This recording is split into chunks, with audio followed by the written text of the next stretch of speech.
Hello everyone, আজকে আপনি আপনার পার্টনারের মাইন্ডে কি চলছে আপনাকে নিয়ে, বা তার মাইন্ডে কি ফিলিংস চলছে, পার্টনারের কারেন্ট ফিলিংস কি আছে সেটা নিয়ে আজকে আমি রিড করব। আপনারা একটু ডিপ ব্রিথ নিন, টেক এ ডিপ ব্রিথ, ইউনিভার্সের সঙ্গে এনার্জি অ্যালাইনমেন্ট করুন। আমি দেখে নিচ্ছি আপনাদের জন্য কি কার্ড আসছে।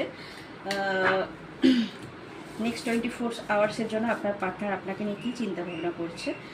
এখানে যেটা দেখা যাচ্ছে, আপনার পার্টনারের মাইন্ডে যথেষ্ট পরিমাণে আপনাকে নিয়ে ভালোবাসা বা ফিলিংস আছে, বা কোনো কিছু কারণে সেটা আপনার কিছু মিস্টেক হতে পারে, বা দুজনের মধ্যে কিছু একটা আর্গুমেন্ট হয়েছিল যার জন্য তার মাইন্ডে এখন জাস্টিস, আপনাকে নিয়ে জাস্টিফিকেশান চলছে।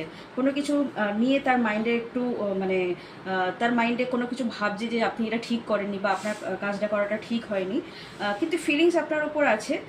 কোনো কিছু কারণে সে হয়তো কিছুটা আপসেট হয়ে থাকতে দেখা যাচ্ছে, বা তার মাইন্ডে কোনো কিছু একটা নেগেটিভিটি স্টার্ট হতে পারে। কোনো থার্ড পার্সনসও এখানে ইনভলভ হওয়ার একটা সম্ভাবনা দেখা যাচ্ছে।